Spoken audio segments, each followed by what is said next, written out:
হযরত আবু মাহজুরা রাদিয়াল্লাহু তাআলা আনহু ওনার এই সুললিত কণ্ঠ ব্যবহার করে মসজিদুল হারামে এত সুন্দর করে আল্লাহু আকবার বলে আজান দিতেন, মানুষগুলোর, মুসল্লিগুলোর, মক্কাবাসীর হৃদয়কে তিনি বিগলিত করে দিতেন। মানুষের হৃদয়কে ঠান্ডা হয়ে যেত। শুধু এখানেই শেষ না আমার যশোরের ভাইয়েরা, বিশ্বনবী যখন সাইয়েদনা আবু মাহজুরা রাদিয়াল্লাহু তাআলা আনহুকে আজান শিখাচ্ছিলেন, বলেন তো বিশ্বনবীর হাতটা কোথায় ছিল? আবু মাহজুরার মাথার সামনে, এই চুলের উপরে ছিল। আবু মাহজুরা ওই স্মৃতিটাকে ধারণ করবার জন্য, ওই স্মৃতিকে বহন করার জন্য বিশ্বনবীর মোবারক হাত আবু মাহজুরার কপালের চুলের যেই জায়গায় লেগেছে, মৃত্যুর আগের দিন পর্যন্ত আবু মাহজুরা মাথার ওই চুলে কোনোদিন ছুরি আর কামার লাগায় নাই, সেখানে কেচি লাগায় নাই, চুলের মধ্যে খুর লাগায় নাই। আবু মাহজুরা ডান দিকের চুল কাটতো, বাম দিকের চুল কাটতো, পেছনের চুল কাটতো, সামনের চুল কাটতো না। আবু মাহজুরা রাদিয়াল্লাহু তাআলা আনহুর সামনের চুলগুলো বড় হতে হতে যখন এত বড় হয়ে যায়, তিনি চুলগুলো পেঁচিয়ে মাথার মধ্যে রাখতেন, তারপরে তিনি পাগড়ি পরতেন। সবাই জিজ্ঞেস করতো, আবু মাহজুরা এটা আবার কেমন স্টাইল? দেখতে তোমারে কি বিদঘুটে লাগে? কেমন অড লাগে? কেমন খারাপ দেখা যায়? মক্কায় এমন কোন মানুষ তো দেখি নাই, ডানে চুল কাটে, বায়ে চুল কাটে, পেছনে চুল কাটে, সামনে কাটে না। ওরে আবু মাহজুরা, কেমন দেখা যায় তোমারে? তুমি সামনের চুল কাটো না কেন? আবু মাহজুরা বলে, আমি হাঁটু গেড়ে পেয়ারা নবীর সামনে বসেছিলাম, আমার এই মাথার চুলের মধ্যে মুবারক হাত লাগিয়ে বিশ্বনবী নিজে আমাকে আজানের প্রতিটা বাক্য শিক্ষা দিয়েছেন। বিশ্বনবীর মোবারক হাত, পবিত্র হাত আমার মাথার চুলের যে জায়গায় লেগেছে, আমি চাই ওই চুলগুলা নিয়ে আমি আমার কবরের ভিতরে যাব। সাইয়েদনা আবু মাহজুরা রাদিয়াল্লাহু তাআলা আনহু ইন্তেকালের আগের পর্যন্ত মাথার সামনের চুলগুলা কাটে নাই। মাথার সামনের চুল তিনি কাটেন নাই। সুবহানাল্লাহি বিহামদি। কেমন ভালোবাসতেন বিশ্বনবী সাহাবীদেরকে, সাহাবারা কেমন ভালোবাসতেন বিশ্বনবীকে। সামনের চুলগুলো বড় হতে হতে এত বড় ছিল, পেঁচিয়ে রেখে পাগড়ি পরতেন, কাটতেন না। নবীর হাত লেগেছিল। সুবহানাল্লাহ পড়েন। তাহলে what is the lesson? Moral of the story কি? মোরাল অফ দ্য স্টোরি হচ্ছে, আসছিল আজানকে ব্যঙ্গ করার জন্য, বিকৃত করার জন্য, হয়ে গেল মসজিদুল হারামের মুয়াজ্জিন। দেখেন বিশ্বনবী একটা খারাপ সিচুয়েশনের মধ্যে থেকে কি ভালো জিনিস বের করে আনলেন। আমি যে শুরুতে বলেছি কিভাবে তিনি হিউম্যান রিসোর্সকে ডেভেলপ করেছেন, ম্যানেজ করেছেন। তিনি যে চৌকস ট্যালেন্ট হান্টার ছিল, দেখেন সবার মধ্যে থেকে এর বাছাই করে মুয়াজ্জিন বানাই দিয়েছেন। সুবহানাল্লাহ পড়েন। তার মানে এই না সবাইরে ধরে ধরে উনি মুয়াজ্জিন বানাইছেন। যার যেই ট্যালেন্ট আছে তাকে ওই কাজে অ্যাসাইন করেছেন। যার যেই প্রতিভা আছে তার প্রতিভাকে ইসলামের কাজে লাগিয়েছেন। সুবহানাল্লাহ পড়েন। যায়েদ বিন সাবিত রাদিয়াল্লাহু তাআলা আনহু নাম শুনেছেন? যশোর কথা বেরোয় না। যদি জিজ্ঞাসা সালমান খানের নাম শুনছেন, সবাই হাত তুলবে, জি হুজুর শুনছি, মানে সব দেখা শেষ। সালমান খান, আমির খান, অমুক খান, সব খান মুখস্থ, কিন্তু যায়েদ বিন সাবিতের নাম মুখস্থ নাই মুসলমানদের। যে সাহাবী মাথার সামনের চুল কাটে নাই, মসজিদুল হারামের মুয়াজ্জিন বানাইছেন বিশ্বনবী, সাহাবীর নাম কি? খায়া ফেলাইছে, স্লোগানের সাথে খায়া ফেলাইছে। আবু মাহজুরা। কি নাম? আবু মাহজুরা আল জুমাহি রাদিয়াল্লাহু তাআলা আনহু। এই নামটা আজকে নিয়ে যাইতে হবে যশোর। আবু মাহজুরা রাদিয়াল্লাহু তাআলা আনহু। দুই নম্বরে বলছিলাম যায়েদ বিন সাবিত রাদিয়াল্লাহু তাআলা আনহু। বিশ্বনবী দেখলেন মদিনার এই আনসারী সাহাবী হাইলি ট্যালেন্টেড, ইন্টেলেকচুয়াল, মেরিটোরিয়াস, জ্ঞানের প্রতি তার আকর্ষণ, মারাত্মক আকর্ষণ। বিশ্বনবী তাকে দায়িত্ব দিলেন, কোরআন যা নাজিল হয় তুমি লিখো, কাতিবুল ওহী বানায় দিলেন। সুবহানাল্লাহ। যায়েদ বিন সাবিতরে আবার আজান শিখান নাই, কারণ তার মধ্যে বিশ্বনবী প্রতিভা দেখেছেন, একাডেমিক প্রতিভা। বিশ্বনবীর একাডেমিক প্রজেক্টগুলো তিনি হ্যান্ডেল করতেন। যায়েদ বিন সাবিত ছিল বিশ্বনবীর ব্যক্তিগত সচিব। কি ছিল? ব্যক্তিগত সচিব। বোঝেন নাই? বিশ্বনবীর ব্যক্তিগত সচিব এবং দোভাষী। ইহুদিরা কিছু লিখে দিলে এটার অর্থ বিশ্বনবীরে বুঝায় দিতেন, আবার ইহুদিদের কাছে কিছু লিখতে হলে তিনি লিখে দিতেন। বিশ্বনবী একদিন বললেন, ইন্নী ওয়াল্লাহি মা আমানু ইয়াহুদা আলা কিতাব। ইহুদিরা যে চিঠি পাঠায় অর্থ তো বুঝি না, আরেক ইহুদি আইনে অর্থ করা লাগে। আবার ইহুদিদের কাছে কিছু লিখে পাঠাইতে চাইলে আমরা তো লিখতে পারি না, ইহুদিরে দিয়ে লেখা লাগে। ওরা যে পয়রা শোনায় লিখে দেয়, আমি ওদের বিশ্বাস করি না। আমার নিজের একজন লোক দরকার। বিশ্বনবী এই যায়েদ বিন সাবেতকে চুজ করলেন ল্যাঙ্গুয়েজের জন্য। উনি বললেন, যায়েদ, তোমার সফট স্কিলকে ডেভেলপ করতে হবে, তুমি হিব্রু ল্যাঙ্গুয়েজ শিখে ফেলো। যায়েদ বিন সাবেত বলল, বিশ্বনবীর মোটিভেশন আর ইন্সপিরেশন পেয়ে আমি 15 দিনে ইহুদিদের এই হিব্রু ল্যাঙ্গুয়েজ শিখে ফেললাম। শুধু শিখে ফেললাম না, হাত্তা হাদিকতু, even I became master in the language. এই ভাষা আমি পারদর্শী হয়ে গেলাম। এরপরে ইহুদিরা চিঠি লিখে পাঠালে আর কোনো ইহুদি ডাকা লাগতো না, আমি নবীর এটার অর্থ শুনে পরে বুঝাই দিতাম। আবার ইহুদিদের কাছে চিঠি লেখা লাগলে আমি যায়েদ বিন সাবেত চিঠি লিখে দিতাম। সুবহানাল্লাহ। দেখেন, এত সাহাবীর মধ্য থেকে বিশ্বনবীর একাডেমিক প্রজেক্ট, ব্যক্তিগত সচিব, দোভাষী হিসেবে তিনি যায়েদ বিন সাবেতের মতো তরুণকে নির্বাচিত করেছেন। কেমন ট্যালেন্ট হান্টার ছিল আমার নবী। সুবহানাল্লাহ পড়বেন না? বিশ্বনবীর ইন্তেকালের পরে সাইয়েদনা আবু বকর রাদিয়াল্লাহু তাআলা আনহু যখন খলিফা হয়ে আসলেন, কোরআনকে সংকলনের দায়িত্ব দেয়া লাগবে, কোন সাহাবীকে দিবেন? সব সাহাবারা মিলে পরামর্শ করলেন। সাইয়েদনা আবু বকর, ওমর সবাই মিলে এই বিশাল কোরআন সংকলনের গুরু দায়িত্ব বিশ্বনবীর ব্যক্তিগত সচিব, বিশ্বনবীর দোভাষী, বিশ্বনবীর সিলেক্ট করাই লোক যায়েদ ইবনে সাবেত রাদিয়াল্লাহু তাআলা আনহুকে দিয়েছে। কোরআনের কপি তো আজকে এখানে রাখে নাই। এই যে আজকের যে কোরআন পড়েন, এটা আগে এরকম ছিল না। কোরআন নাজিল হলে সাহাবারা চামড়ার, ওটের চামড়ায় লিখে ফেলতো, ওটের চ্যাপ্টা হাড্ডির মধ্যে লিখে ফেলতো, গাছের গুড়ির মধ্যে লিখে ফেলতো, বিভিন্ন জনের কাছে ছড়ানো ছিটানো ছিল। আবু বকর রাদিয়াল্লাহু তাআলা আনহু একসাথে করলেন, পরবর্তীতে উসমান রাদিয়াল্লাহু তাআলা আনহু একসাথে করলেন 114 সূরার। এখন এই মুসহাফ, এই কম্পাইলেশন, এই কপি আমরা পেয়েছি, যার হিউজ কন্ট্রিবিউশন ছিল। এই পুরো কোরআন কম্পাইলেশনের প্রজেক্ট ম্যানেজার ছিল যায়েদ বিন সাবেত রাদিয়াল্লাহু তাআলা।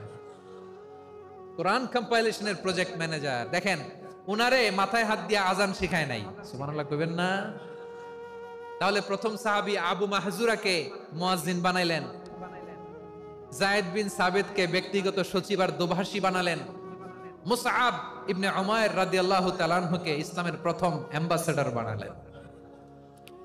তাহলে তৃতীয় নাম্বার একজন সাহাবীর নাম বলছি, মুসআব ইবনে উমাইর। মুসআব কি নাম? নামটা কেমন লাগে? এই কয়েকজনের ভাল লাগে, বাকিদের ভাল লাগে না? ভাল লাগে? এই এই আর কয়েকটা মিনিট দেওয়া যাবে না আমাকে আল্লাহর রাস্তে? হ্যাঁ, ঠিক আছে। আমি তোমাদেরকে ভালোবাসা দেখাবো, দোয়া করব যদি চুপ থাকো, একেবারে চুপ, কষ্ট সহ্য করো। বাকিরা যা সওয়াব পাবে তোমরা ডবল পাবা, যেহেতু কষ্ট বেশি, কিন্তু চুপ। 3 নাম্বার সাহাবীর নাম মুসআব। এই ধাক্কাধাক্কি কেন? ধাক্কাধাক্কি কেন রে ভাই? না না না, এরকম হইলে আসবো না যশোর, আমি আর আসবো না। হয় পিছনে চলে যাও, নাহলে চুপ, ধাক্কাধাক্কি নাই। 3 নাম্বার সাহাবীর নাম মুসআব। কি নাম? He was the first ambassador in Islam.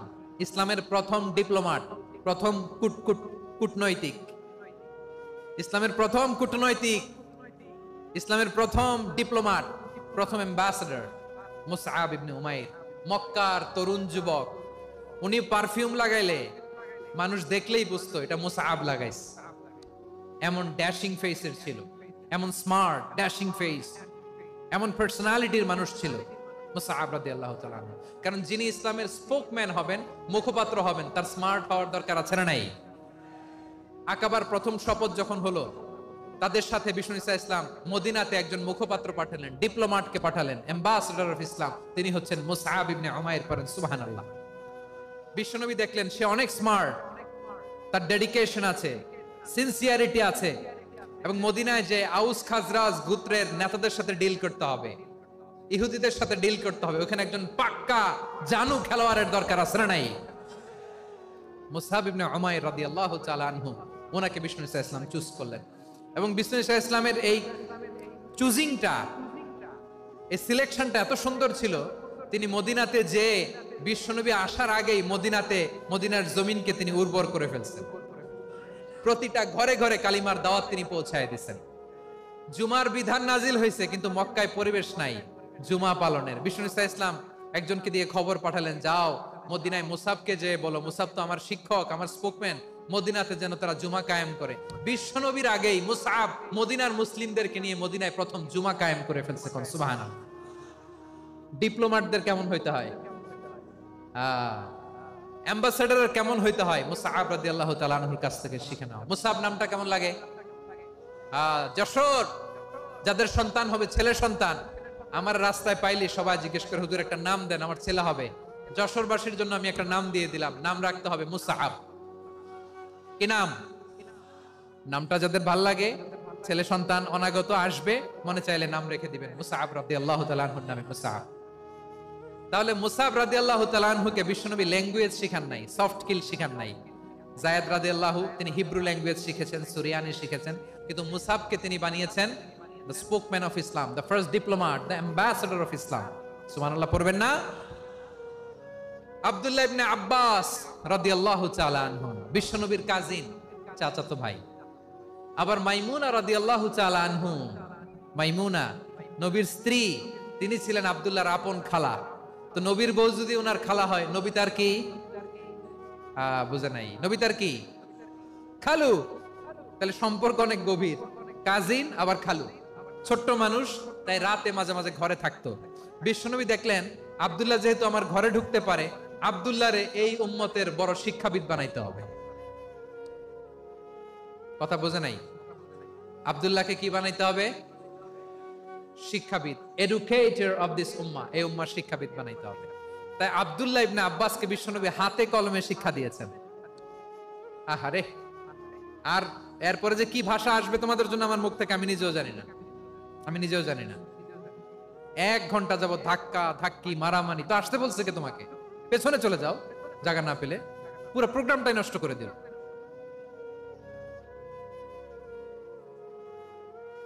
জি, আমার দিকে তাকান, আমি শেষ করে দিচ্ছি। হবে না, ইন্টেলেকচুয়াল আলোচনা এখানে হবে না, আমি বুঝতে পারছি, আমি শেষ করে দিচ্ছি। আব্দুল্লাহ ইবনে আব্বাস রাদিয়াল্লাহু তাআলা আনহু, মনোযোগ দিয়ে কয়েকটা মিনিট শুনুন, আমি এখনই শেষ করে দিচ্ছি। এরপর আওয়াজ করবে, এই যে এগুলো কি আমি বুঝলাম না। আমি বললাম না সব করা যাবে, বসে যাও, শুয়ে যাও, চলে যাও, আওয়াজ করা যাবে না। অন্যকে বসো এটাও বলার দরকার নেই, জাস্ট এদিকে তাকাও। আল্লাহ। আব্দুল্লাহ ইবনে আব্বাস রাদিয়াল্লাহু তাআলা আনহু, উনাকে বিশ্বনবী হাতে কলমে শিক্ষা দিয়েছেন, যেহেতু উম্মতের শিক্ষাবিদ হবেন, এডুকেটর হবেন। তো বিশ্বনবী রাতে যখন তাহাজ্জুদ পড়তেন, ছোট্ট আব্দুল্লাহ ঘরে থাকতো। বুঝতে পেরেছেন? ছোট্ট মানুষ তো ঘরে থাকতো। তো বিশ্বনবী তাহাজ্জুদের জন্য একবার দাঁড়িয়েছেন, ছোট্ট আব্দুল্লাহ ওযু করে দাঁড়াইছে। আচ্ছা বলেন তো, ইমাম আর মুসল্লি মোট যদি 2 জন হয়, একজন ইমাম একজন মুসল্লি, তো মুসল্লি ইমামের কোন দিকে দাঁড়াবে? ডানে দাঁড়াবে। ছোট্ট আব্দুল্লাহ বুঝে নাই, বিশ্বনবী তাহাজ্জুদ শুরু করেছেন, উনি ইক্তেদা করছেন আর দাঁড়াইছেন বায়ে। কোথায় দাঁড়িয়েছেন? আব্দুল্লাহ বলেন, যখন আমি বায়ে দাঁড়ালাম, আখাযা রাসূলুল্লাহ সাল্লাল্লাহু আলাইহি ওয়াসাল্লাম উযুনি আল ইউমনা ইয়াফতিলুহা, বিশ্বনবী নামাজরত অবস্থায় আমার কান ধরে টেনে আমার ডান দিকে এনে দাঁড় করায় দিলেন। পড়েন সুবহানাল্লাহ। দেখেন, হাতে কলমে শিক্ষা। আর জীবনে ভুল হবে? কথা কয় না, আর ভুল হবে? আর ভুল হবে না। এভাবে বিশ্বনবীর অনেক সঙ্গ পেয়েছেন, সফর করেছেন, একই বাহনে বসেছেন, এক বাহনে বসে লম্বা নাসিহত করেছেন, বলেছেন, ইয়া গোলাম ইহফাজিল্লাহ ইয়াহফাজকা, ইহফাজিল্লাহ তাজিদহু তুজাহাক, ইযা সাআলতা ফাসআলিল্লাহ ওয়া ইযা ইসতাআনতা ফাসতাইন বিল্লাহ। আল্লাহর বিধান মানো, আল্লাহর বিধান রক্ষা করো, আল্লাহ তোমায় রক্ষা করবে। আব্দুল্লাহ, চাইতে হলে আল্লাহর কাছে চাও, সাহায্য চাইতে হলে আল্লাহর কাছে সাহায্য চাও। মনে রাখো, গোটা বিশ্বের সবাই যদি তোমার সাহায্য করতে চায়, ততটুকুই করতে পারবে যতটুকু আল্লাহ তোমার নসিবে রেখেছে। গোটা বিশ্ব যদি তোমার বিরুদ্ধে ষড়যন্ত্রে দাঁড়িয়ে যায়, ক্ষতি ততটুকু করতে পারবে যতটুকু তোমার জন্য বরাদ্দ আছে, এর বাইরে কিছু করতে পারবে না। আওয়াজ করে বলেন ঠিক কিনা? এভাবে হাতে কলমে শিখিয়েছেন, বিশ্বনবীর সঙ্গ পেয়েছেন। উনাকে বিষ্ণু ইসলাম শিক্ষাবিদ, এডুকেটর অফ দিস উম্মাহ হিসেবে সিলেক্ট করেছেন, হাতে কলমে শিখিয়েছেন। বিশ্বনবী একবার প্রকৃতির ডাকে সাড়া দিয়ে এসেছেন। এখন কি করতে হবে? নামাজের জন্য ওযু করতে হবে।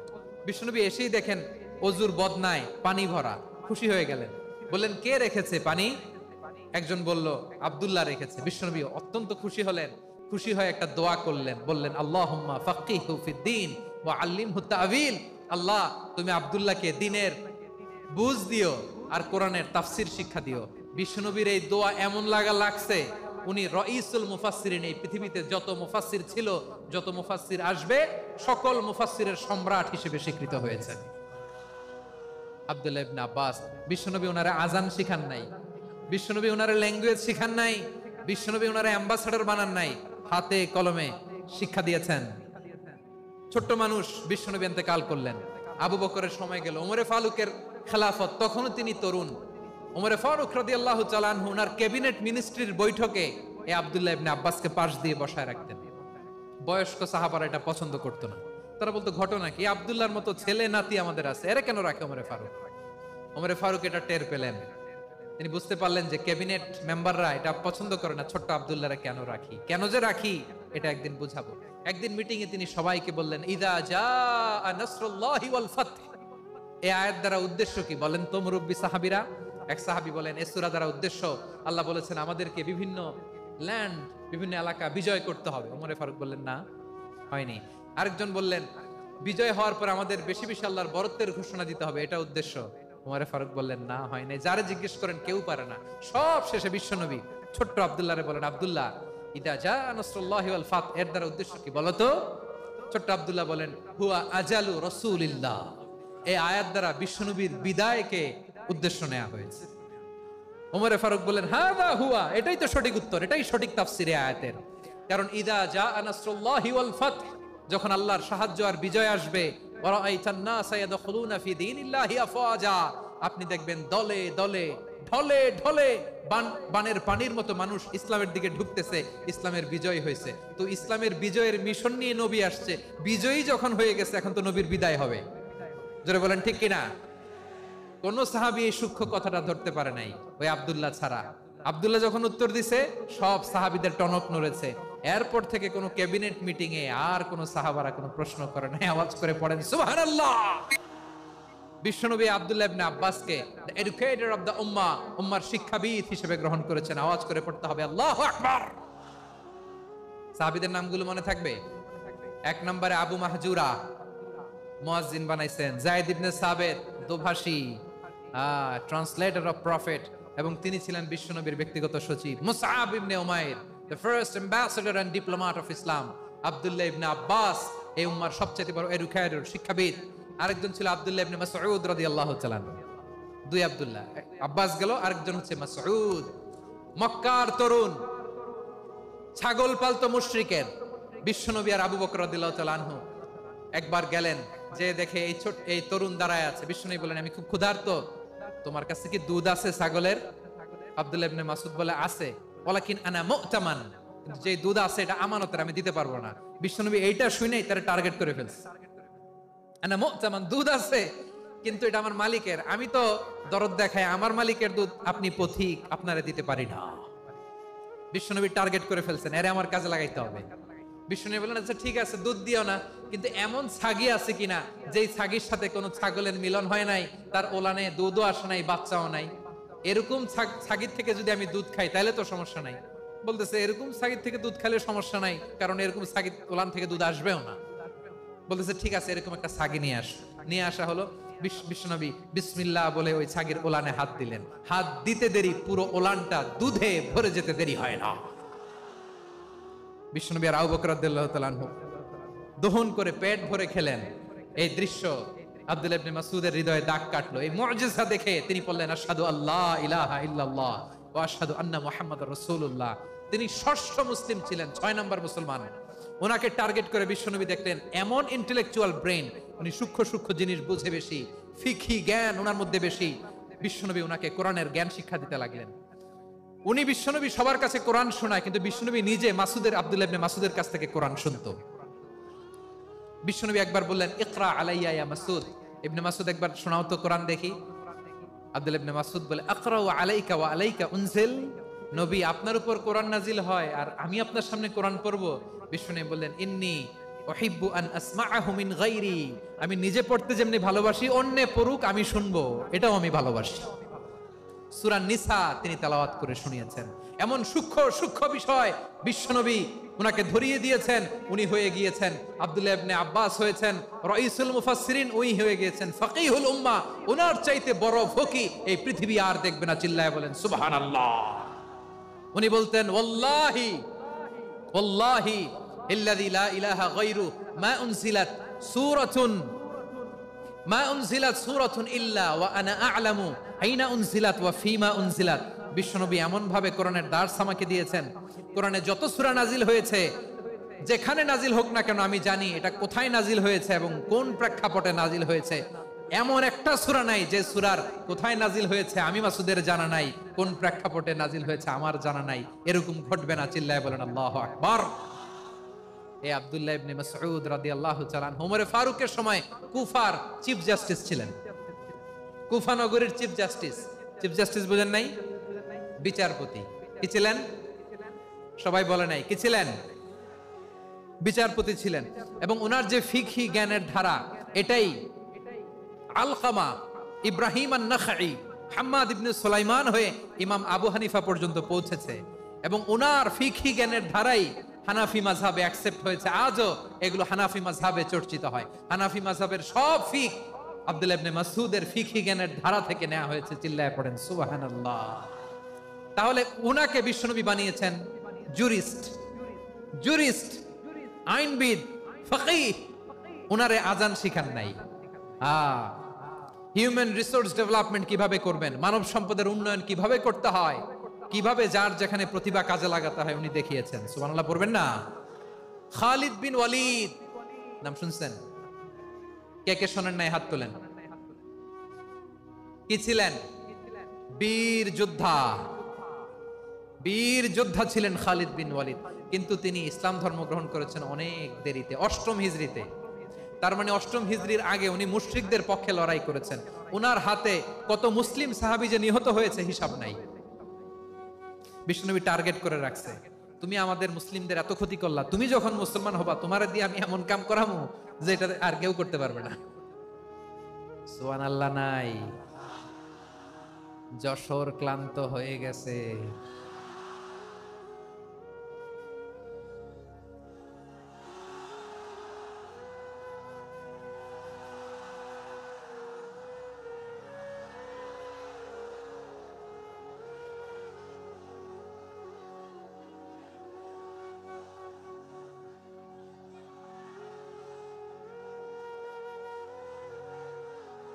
মাশাআল্লাহ, বসুন বসুন বসুন। খালিদ বিন ওয়ালিদ রাদিয়াল্লাহু তাআলা আনহু 8ম হিজরিতে মুসলিম হয়েছেন, মক্কা বিজয়ের আগে। তো মক্কা বিজয়ের আগে যখন মুসলিম হয়েছেন, এর আগে কি করছেন? কাফিরদের সাথে যুদ্ধ করেছেন। উনি উহুদের যুদ্ধে মুসলমানদের যে পরাজয় ভাব, কঠিন পরিস্থিতির মুখোমুখি উনার কারণে পিছন থেকে এমন আতর্কিত আক্রমণ করেছেন, মুসলমানদেরকে কচুকাটা করেছেন। 8ম হিজরিতে আল্লাহ তাআলা হেদায়েতের নূর দিয়ে ওনার হৃদয়টাকে উজালা করে দিলেন। লা ইলাহা এটা এমন বাণী যার হৃদয়ে একবার টাচ খাবে, এইটা থেকে সে আর পালিয়ে বেড়াতে পারে। ঝিনুকের ভেতর লুকিয়ে থাকে যেমন মতি, ঝিনুকের ভেতর লুকিয়ে থাকে যেমন মতি, কলমা শাহাদাতে আছে আল্লাহর জ্যোতি, কলমা শাহাদাতে আছে আল্লাহর জ্যোতি। ঠিক কিনা বলেন?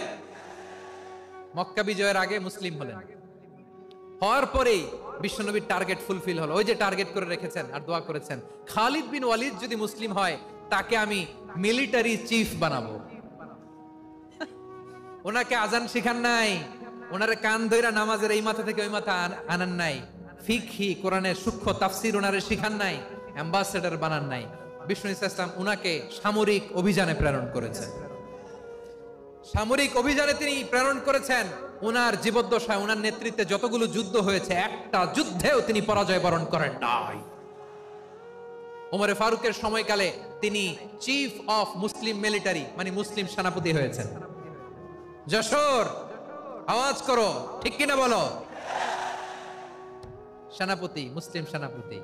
তাহলে কিভাবে হিউম্যান রিসোর্স ব্যবহার করতে হয় গোটা বিশ্ব আমার নবীর কাছ থেকে শিখে নাও। খালিদ বিন ওয়ালিদ, ওনাকে বিশ্বনবী একটা উপাধি দিয়েছেন। উপাধিটা হচ্ছে সাইফুল্লাহিল মাসলুল, আল্লাহর নাঙ্গা তরবারি, আল্লাহর খোলা তরবারি, দ্য ওপেন সোর্ড অফ আল্লাহ। খালিদ বিন ওয়ালিদ মুসলিম সেনাপতি। হাসান বিন সাবেত নাম শুনছেন? দেখি উনি কি ছিল বলেন। রাসূলের সভা কবি, কালচারাল হিজিমনিকে ডিফিট করার জন্য। উনি ভালো অস্ত্র চালানো জানতেন না, ওই কাজে উনি যেতেন না। ওনার ছিল কাব্য প্রতিভা।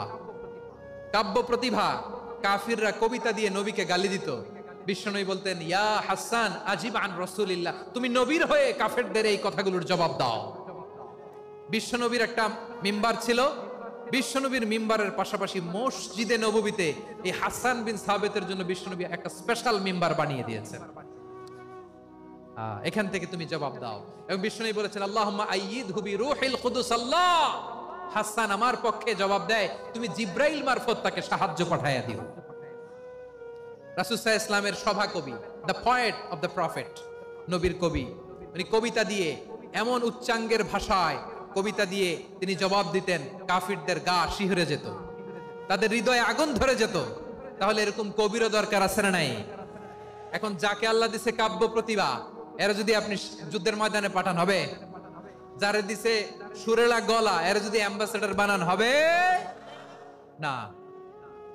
হাসান বিন সাবেত ছিলেন বিশ্বনবী সাল্লাল্লাহু আলাইহি ওয়াসাল্লামের কবি। হুযায়ফা ইবনুল ইয়ামান বিশ্বনবীর গোয়েন্দা বিভাগের প্রধান। কিসের প্রধান? হুযায়ফা ইবনুল ইয়ামান। ওনার ছিল ডিটেকটিভ মাইন্ড, ডিটেকটিভ মাইন্ড, গোয়েন্দা বিভাগের প্রধান। এবং উনি হচ্ছেন সাহিবু সিররি রাসূলিল্লাহ, রাসূল সাল্লাল্লাহু আলাইহি ওয়াসাল্লামের গোপন তথ্যের ধারক বাহক। নবীর যেই কথা কেউ জানে না, সব হুযায়ফার পেটের ভিতরে ছিল। সুবহানাল্লাহ পড়েন। মদিনার যত ইহুদি, ইহুদিদের একটা লিস্ট ছিল, এই লিস্ট শুধু দুইজন জানতো, বিশ্বনবী আর হুযায়ফা। সুবহানাল্লাহ পড়বেন না? তাহলে উনাকে কোন দায়িত্ব দিছে? কোন বিভাগ? যশোর, আওয়াজ করো, কোন বিভাগ? গোয়েন্দা বিভাগের হেড ছিল। খন্দকের যুদ্ধে প্রচন্ড আজকের মতো শৈত্য প্রবাহ, মাটি খনন করতে করতে সাহাবীদের পেটে ক্ষুধা নাই, দাঁড়াইতে পারে না নামাজের জন্য, এত ক্লান্ত, ক্ষুধা, ক্লান্ত, শ্রান্ত। বিশ্বনবী বললেন, কে আছো?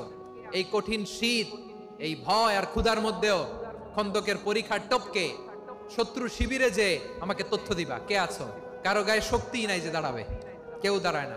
বিশ্বনবী তখন নিজে হুযায়ফাকে ডাক দিলেন, হুযায়ফা, যে আমাকে আজকে শত্রু শিবিরের তথ্য এনে দিবে, সে জান্নাতে আমার মোরাফাকা, আমার সঙ্গী হবে। হুযায়ফা রাদিয়াল্লাহু ইবনুল ইয়ামান জীবনের ঝুঁকি নিয়ে এই ক্ষুধা, শৈত্য প্রবাহ, কোল্ড ওয়েভস কে উপেক্ষা করে পরীক্ষা টপকে শত্রু শিবিরে যে সবার কথাগুলো চুপে চুপে শুনে বিশ্বনবীর দরবারে এসে গোয়েন্দাদের মতো তথ্য সরবরাহ করেছে। বিশ্বনবীর গোয়েন্দা বিভাগের প্রধান হুযায়ফা ইবনুল ইয়ামান ইন্টেলিজেন্স বিভাগ চালাতেন। মুনাফিকদের নাম ওনার কাছে ছিল। মুআয ইবনে জাবাল মদিনা রাষ্ট্রের সবচেয়ে সিনিয়র আমলা ছিলেন। আমলাতন্ত্র চিনেন তো? প্রশাসনিক কাজ যারা চালায়, অ্যাডমিনিস্ট্রেশন বুঝেন না? The department of administration. মদিনার রাষ্ট্রের সিনিয়র আমলা মুআয ইবনে জাবাল মুতাখাসসিসুন ফিল হালাল ওয়াল হারাম, হালাল হারামের স্পেশালিস্ট ছিলেন। বিশ্বনবী উনাকে ইয়ামানের গভর্নর করে পাঠিয়েছেন। বলেছেন, ইন্নাকা তা'তি কওমান আহলা কিতাব, এমন গোষ্ঠীর কাছে যাবা যারা ইহুদি নাসারা, আগে শাহাদা পড়লে এরপরে নামাজের দাওয়াত দিও, নামাজ পড়লে যাকাতের দাওয়াত দিও। গভর্নরের অ্যাটিটিউড যেমন থাকে তেমন অ্যাটিটিউড ধরে রেখো। সুবহানাল্লাহ পড়েন। তাহলে মুআয ইবনে জাবালকে দিয়ে বিশ্বনবী কবিতা লেখায় নাই, চিঠি লেখায় নাই, আজান দেওয়ায় নাই। সুবহানাল্লাহ পড়বেন না? সব শেষ সাহাবী বলি আবু হুরায়রা রাদিয়াল্লাহু তাআলা নাম শুনছেন? বিড়ালের বাবা। কি করতেন? খালি হাদিস মুখস্থ করতেন। উনি বলতেন, আলজামু রাসূলুল্লাহ আলা মিলই বাতনি, আমার শুধু পেটের ক্ষুধার বন্দোবস্ত হইলে আমি নবীর সঙ্গ ছাড়তাম না। আমার আনসার সাহাবারা ক্ষেত খামারের কাজ করতো, আমার মুহাজির সাহাবারা ব্যবসা করতো, আর আমি নবীর সাথে সাথে থাকতাম। শুধু সকাল বিকাল দুই বেলা যদি আমার খাবারের বন্দোবস্ত হয়, আমি আর নবীর লক ছাড়ি না। সুবহানাল্লাহ কইবেন না? 5374টা হাদিস তিনি বর্ণনা করেছেন। সবচেয়ে বেশি হাদিস বর্ণনাকারী সাহাবী। হাদিস প্রিজার্ভেশনের কাজে বিশ্বনবী ওনাকে কাজে লাগিয়েছেন। উনি একদিন বলেন, ইয়া রাসূলুল্লাহ আসমাউ মিনকা কাসীরান ফালা আহফাজু, নবী অনেক কথা শুনি আমার মনে থাকে না। বিষ্ণু বললেন, তাই? উবসুত রিদাক, তোমার চাদরটা বিছাও। আবু হুরায়রা বিছালেন, বিশ্বনবী হাত বুলায় দিলেন, এরপরে অনেক হাদিস বর্ণনা করলেন। আবু হুরায়রা বলে, তারপর থেকে বিশ্বনবী যাই বর্ণনা করে আমি শুনি আর একটাও বলি না এখন। সুবহানাল্লাহ। বিশ্বনবী ওনাকে হাদিস প্রিজার্ভেশন, নবীর এই যে লক্ষ্য হাদিস প্রিজার্ভেশনের এই দায়িত্ব দিয়েছেন সাইয়েদনা আবু হুরায়রা রাদিয়াল্লাহু তাআলা আনহুকে। প্রিয় ভাইরা, তাহলে 10 জন সাহাবীর কথা যে বললাম, আপনারা কি খেয়াল করেছেন কত বড় ট্যালেন্ট হান্টার, চৌকস ট্যালেন্ট হান্টার ছিল আমার নবী। এক একজনের এক এক ট্যালেন্ট, এক এক কাজে অ্যাসাইন করেছেন, এক একজনকে এক এক দায়িত্ব দিয়েছেন, এক একজনের প্রতিভাকে এক এক ভাবে বিকশিত হওয়ার সুযোগ দিয়েছেন। আওয়াজ করে বলেন ঠিক কি না?